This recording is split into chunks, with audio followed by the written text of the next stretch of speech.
o, diba? Very cutesy. Tapos, i-twist mo lang siyang ganyan. Oh, diba? Perfect. So, what's up mga moms? May ano tayo ngayon. May dumating tayong parcel. And, nakitang ko to eh. Parang pwede siyang i-gift for this coming Valentine's Day. Ayan. Nauuso to ngayon eh. Ayan, sila nyo. Pakita ko sa inyo.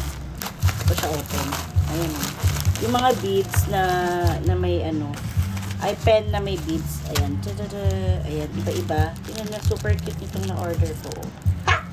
Tapos, meron akong in-order na separate na pen. Ayan. Tapos, may star tayo. Ayan, may beads ulit. And may different ganyan. And then, bilog-bilog. Tapos, ayan, may pink. So, try natin siya for today's video. Ayan. Ito yung pen na sinasabi ko. Ayan siya na. So, guys, pihitin lang natin siya. Ayan.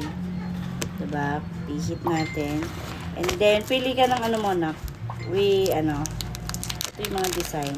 Gusto ko maglagay ng ganito. White. Tara. Tapos, ano pa yung gusto mo na ilagay? Yan. Tara. Kahit ano naman design na gusto nyo, guys. Ano siya? Oh, ha? Ito na lang ilagay natin. Oh, tara. Oh, ha? Diba? Super cutesy. Tapos, ilock mo siyang ganyan. Oh. And then, lock pa natin. Ayan o, diba? Very cutesy. Tapos, i-twist mo lang siyang ganyan. Heart. Oh, diba?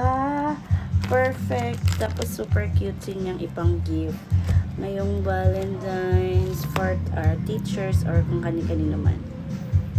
Diba? Ang ganda na nak. Very cutesy. So, add ko lang mga moms. Ayan, pwede rin pala dito siya, oh. Dito siya tinatanggal. Tapos, pag ganito yung lagay natin ng mga beads or yung mga keychain. Tapos, switch nyo lang siyang ganyan.